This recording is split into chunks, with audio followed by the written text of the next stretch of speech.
Hi everyone. I'm Brianna. I'm here with Until October. You want to go ahead and introduce yourselves? Yeah, I'm Alex.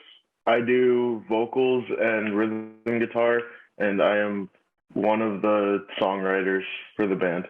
I'm Nick. I'm lead guitar, and I'm the other songwriter for the band. Okay, perfect. So thank you so much for taking the time to meet with me again. I'm sorry about the same. You're good. So how's y'all's week been so far? Solid. I had Yom Kippur, so I couldn't eat all day yesterday because Judaism said I can't. Because Judaism. It's been good. Now that we finally have, I was just telling her, we finally have the fixed vocals finished for Insomnia. So Yeah. that will be announced on Tuesday, the release date. Awesome. Can't wait to hear that one. So before we begin, we can go ahead and start with an icebreaker again. Two truths and one lie. I'll go ahead and begin. So first one, I live by myself. I have never been out of the state, and I like to crochet. I think the state's got to be the lie. I I I think you don't live by yourself. I don't Okay. know. I think it's out. Yeah, I don't live by myself. I I live think with my sister. Oh, okay. Let's go. Let's go. Yeah, I've never been out of the state, unfortunately. Okay, who's next? Nick, you want to go? I was gonna be like, I'm making you go first again because I'm thinking. You go. I need to think. I collect old video games. I have met my favorite band, and I have been to California. I know which one it's not.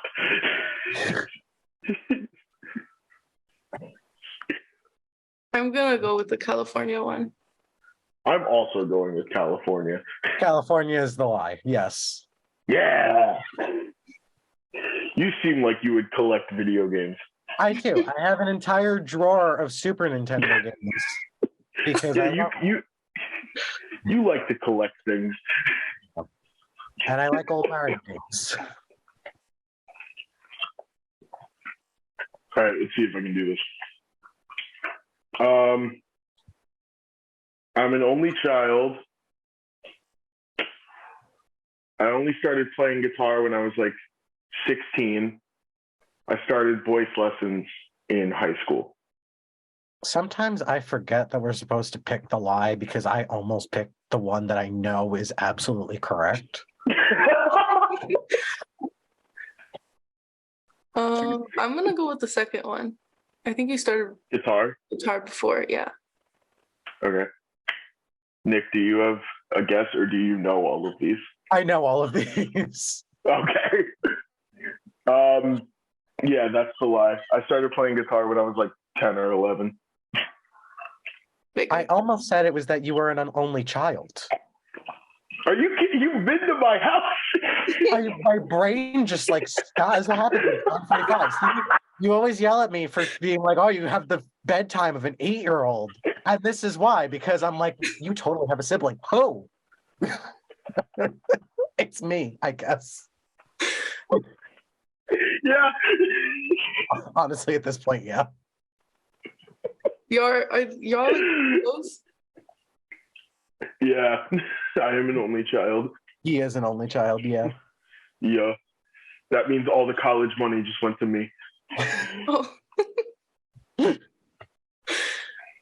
Okay, let's go ahead and begin with the interview now. So what made you want to start making music? I was always creative as a kid. Like I started writing songs, bad songs, but songs when I was in like 3rd grade. And I just kept doing that. And then I had trauma, so I had things I could actually write about. So it got better. And then I learned how to play guitar so that I could accompany myself so that I didn't like need a band, or I could sing along to things that weren't pre-recorded music so I could perform and everything.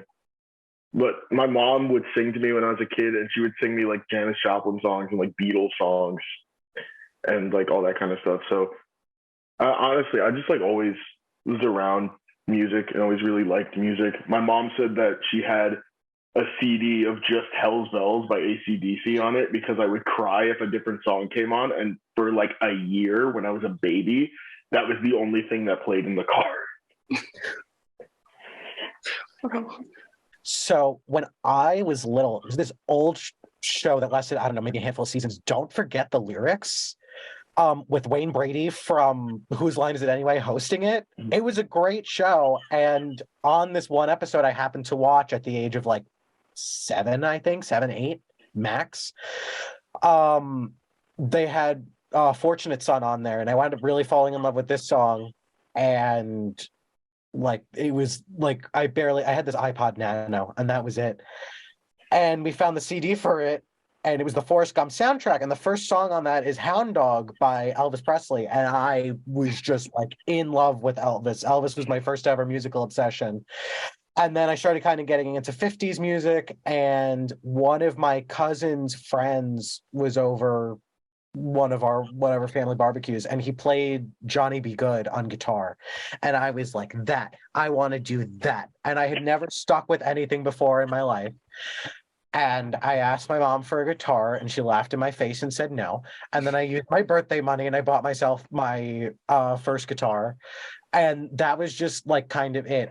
I literally went through like the decades of music as a child and just like speed ran it, and just kind of fell in love with just all different types of music. And then like once I was like 12 or so, 12, 13, once I started falling in love with pop punk and like Blink-182 and Green Day, that was when I'm like, oh, I want to like do this. I want to create and make my own stuff and not just play along to all this other music. And so do you feel like your childhood or your culture had any impact on the music that you create or the type of music that you create? I think there's always a little bit of that influence in there. You know, a lot of the music I listen to, and kind of same with Alex, is not like what we create. Like I don't get me wrong, I have Blink-182 on repeat constantly. Like, don't get me wrong on that front. But also I listen to like a lot of blues bands. I listened to like I had the Gaslight Anthem on a lot today, and Noah Guthrie, who I wound up finding like this year, I really love, and he's more of like Americana rock stuff. So it kind of comes out in just like like musical phrasing and stuff like that. Yeah, kind of same, honestly. Like a lot, I don't think a ton of stuff that I listened to when I was a kid really has a ton of impact, at least on what I write now. A lot of stuff that I write now is more so like movements, which is, you know, that would make sense if you know me, because that's the band that I listen to the most out of everything. But that's really about it, because everything else I listen to is like weird metalcore and like deathcore or like Charlie Puth or something. It's like either end of the spectrum. It's either really, really heavy or it's pop music. And what is your process like when producing your music? So go to Nick's house, scream in a microphone, leave. I do the main like actual production and stuff. Writing, it's a little different. Writing, we pretty much write like 90% of the time we're on our own. Usually we'll like bounce ideas back and forth off each other, and occasionally, and once it gets to like, you know, the actual vocal recording, it'll be like, okay, this line doesn't make sense, and we'll be editing it together.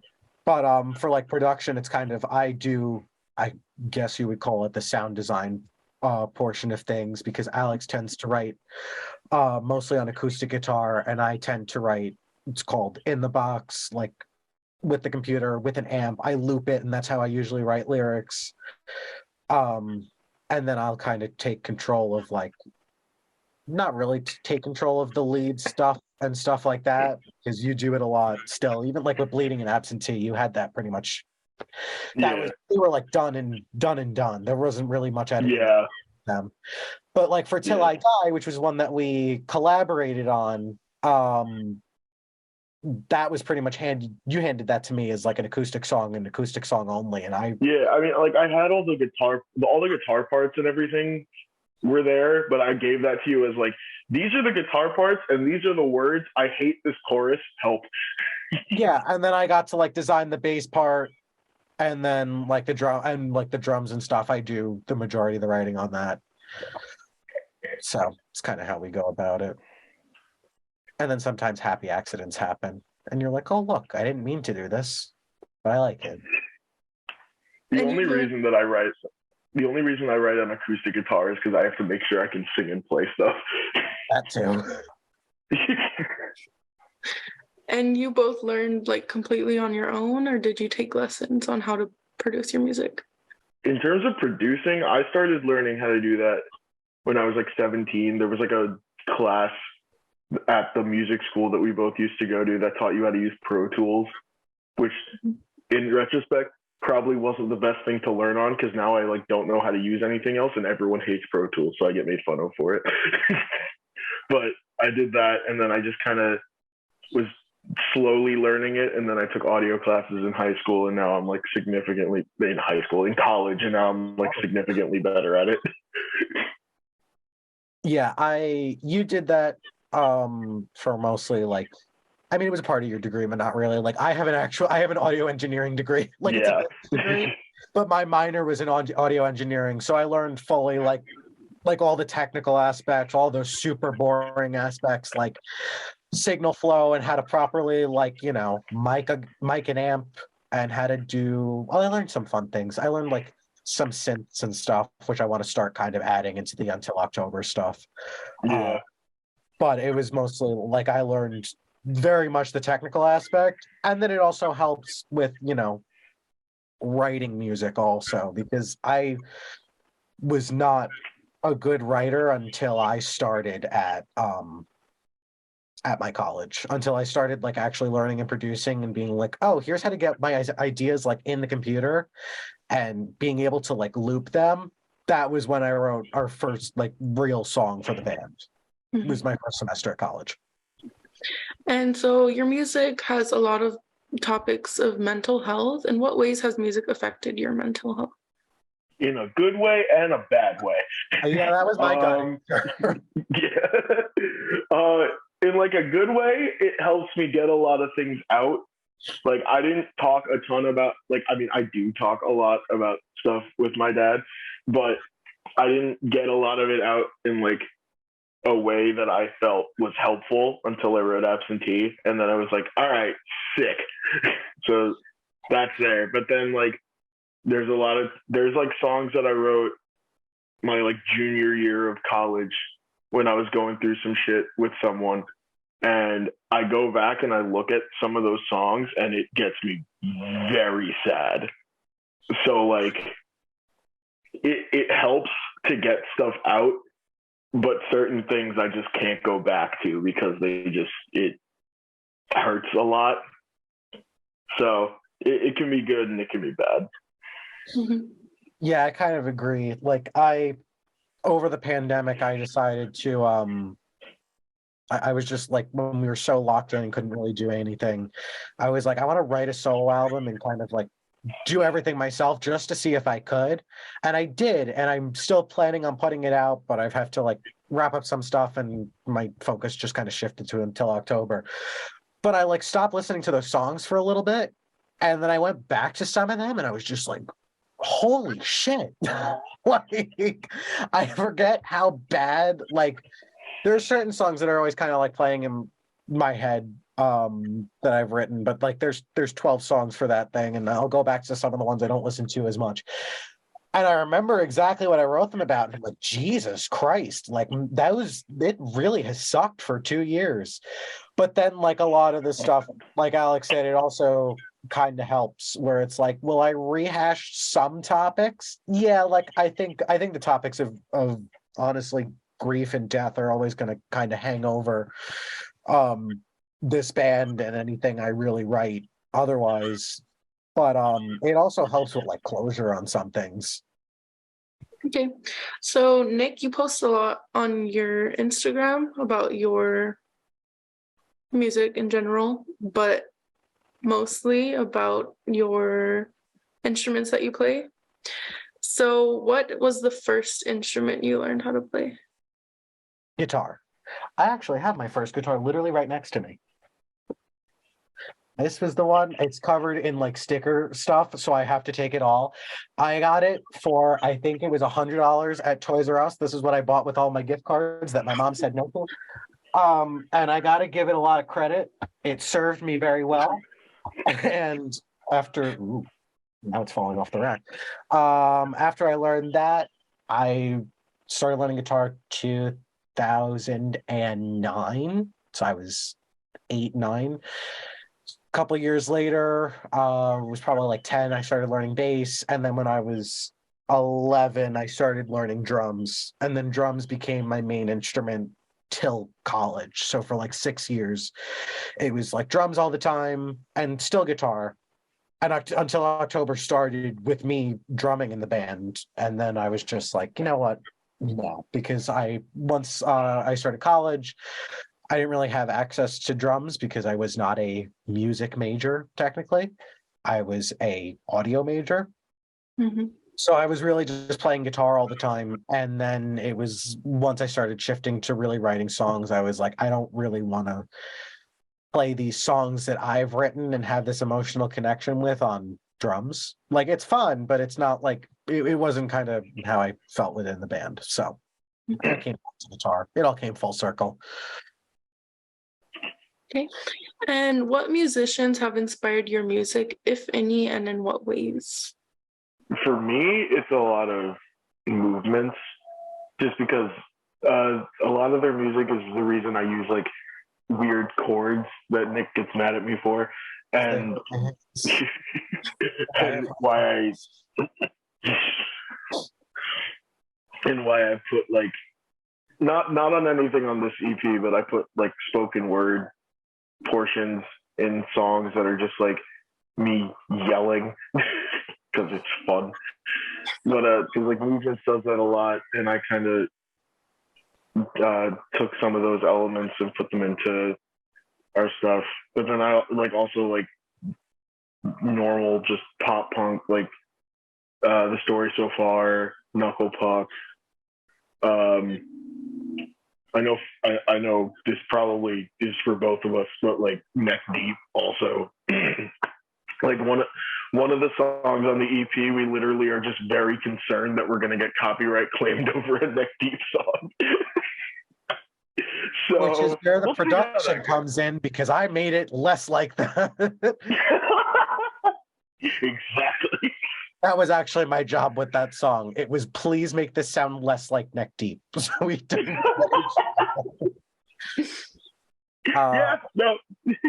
Yeah. For me, it was a lot of like, I guess I hate to call them older pop punk bands, but I guess older pop punk bands. Like when I fell in love with Blink-182, that was kind of it. Like, I've probably listened to Enema the State no less than like 3,000 times today.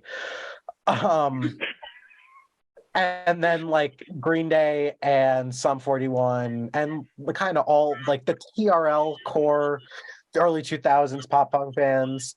But like in terms of individual musicians, I also have to mention my favorite guitarist ever.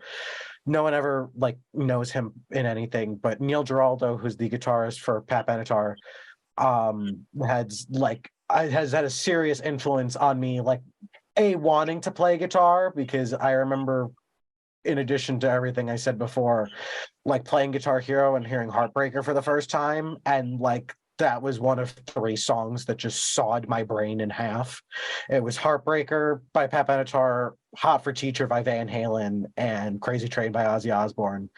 But he's also an incredible producer and has an incredible, again, in addition to being an incredible guitar player, and has had just a lot of influence on me in my playing style and like musical life, kind of.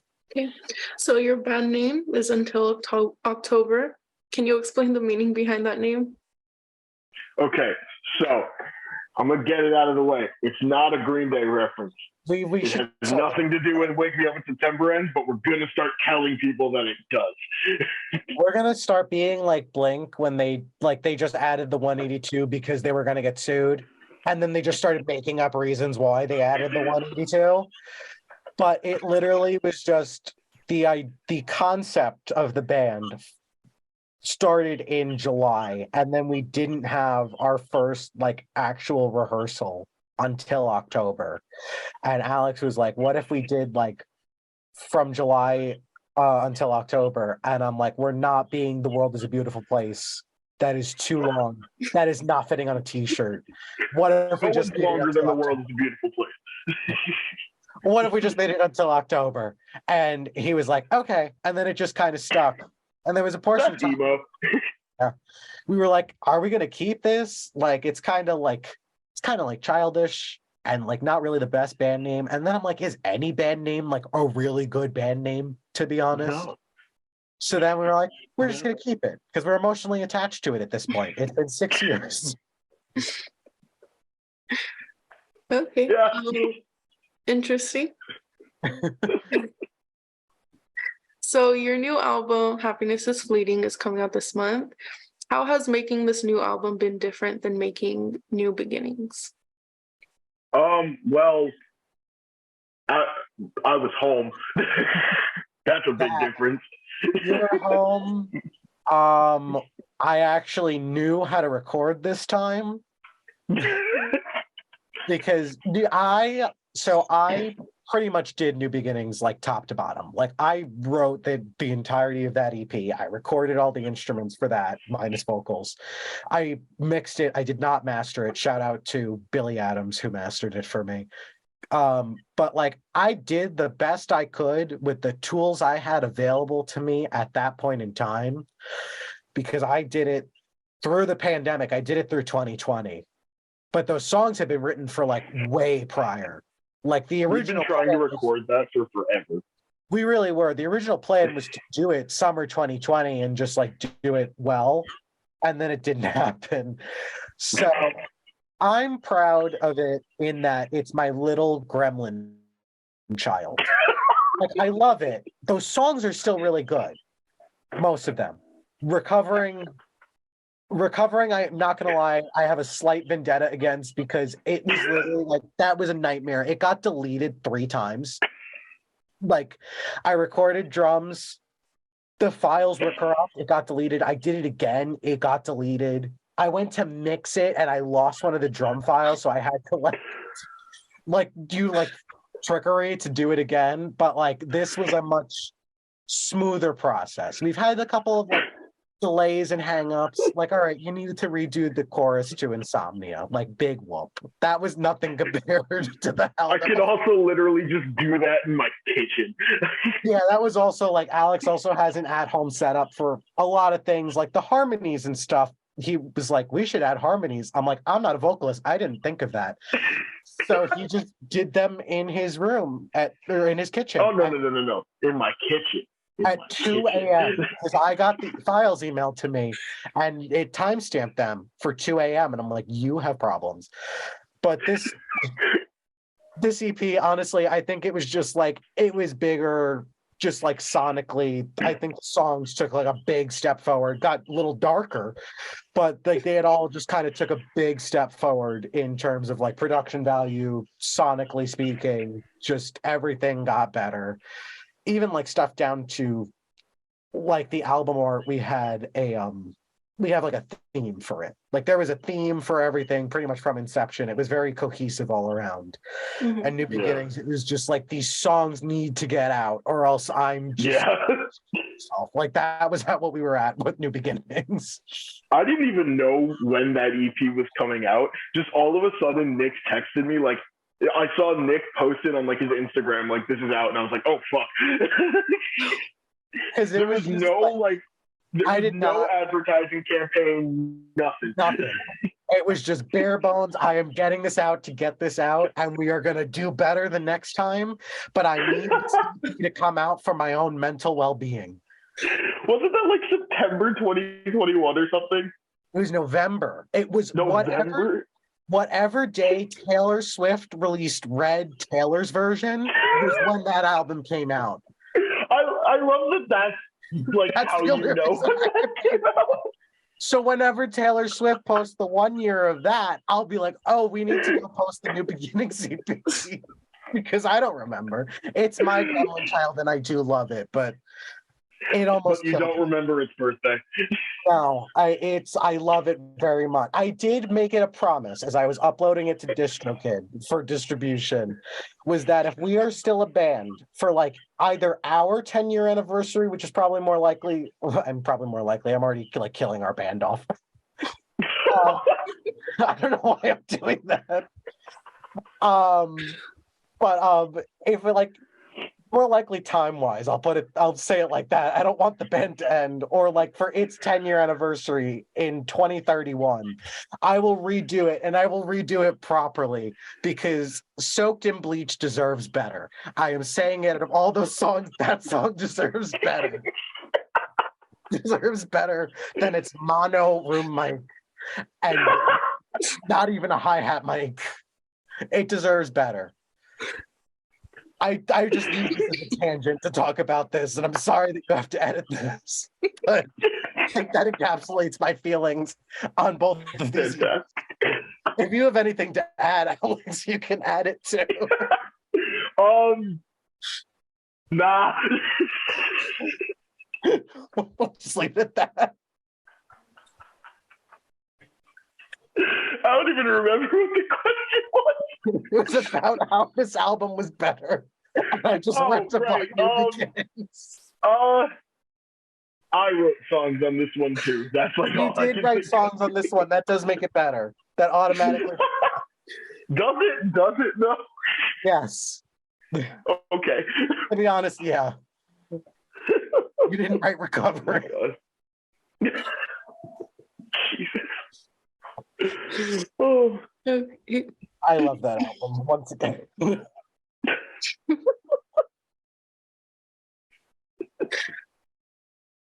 Okay. Alex, do you have anything to add? No. That's it. Okay. So Alex, you do many short covers on your TikTok account. My personal favorite being Tea by Five Sauce. Which one has been your favorite to cover so far? Okay, so I got like 2, maybe 3. I have definitely 2. Just Pretend by Bad Omens, because that song is really high, but it's a lot of fun to sing, and I added a really cool high note at the end of it, so that was cool. I'm gonna be a generic vocalist. I did the ending of To the Hellfire by Lorna Shore, and that was just fun. And that was just me flexing on people. And then a most recent one, I did Paraphernalia by Pierce the Veil because I wanted to get on stage to do the screaming part for their show in New York City that got canceled. I was very upset. And that has like 12K views right now. And I don't know why. I'm very confused. I don't know. Well, it was also... It is over a minute. It shouldn't be doing well.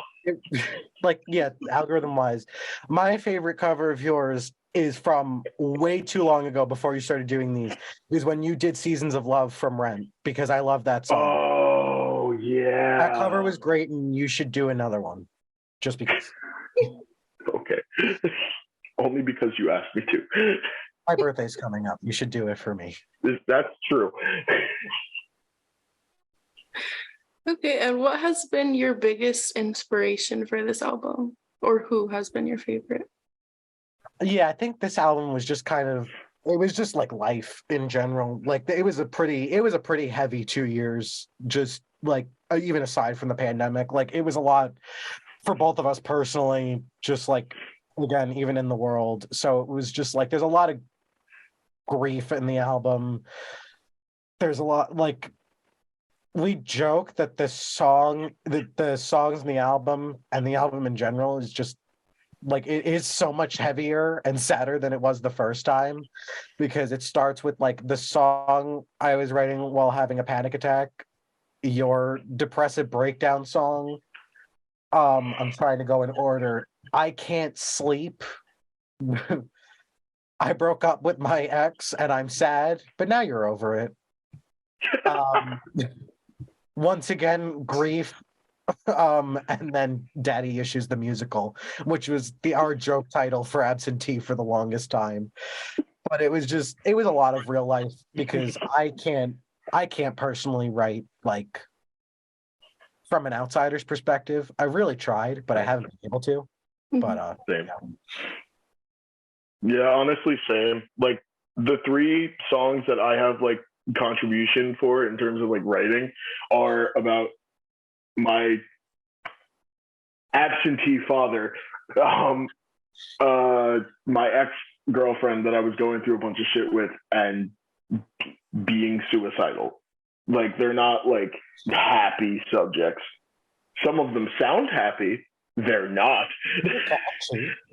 Some of these very much have a pumped up kicks effect where they sound happy and then they're very much not. And you're like, oh. It's like, oh, that's not a happy subject at all.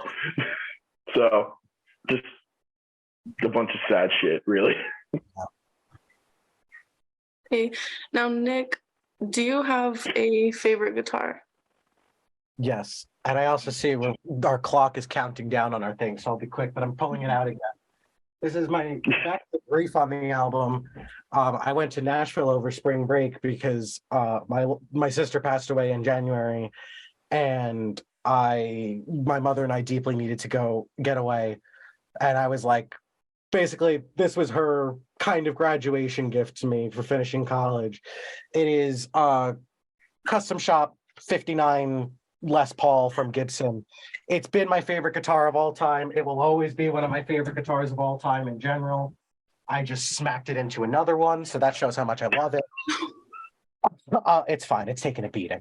But then, like, the sentimental value and just everything just kind of all into one for me. It's my absolute favorite. And it's also what I wrote the grief song on the album Left Behind on, because I was just playing around with that, honestly, neck pickup I love so much, and it just inspired the entire song in one sitting. Okay. Now, what are you looking forward or most looking forward to with your album release? I just want people to hear the songs.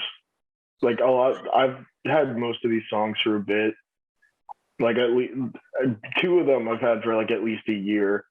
Absentee I've had since like 2018 or 2019. I think a lot of that is the same for Nick. Just we've had these for so long and we just kind of want people to hear them so that we can write more songs that we're not going to release for 2 years. A lot. But I don't know. I have feelings that I want to get out that I've already talked about, but that I want more people to know about because I'm egotistical and want people to know how I feel. Yeah, I'm really, again, just excited for everybody to hear it, because honestly, like, you spend so much time with these songs, and like for me, I make full demos, like with like drums and bass and everything. Unfortunately, with me singing, nobody wants those. I do. They're not terrible. Say, well, they're not, I've gotten better.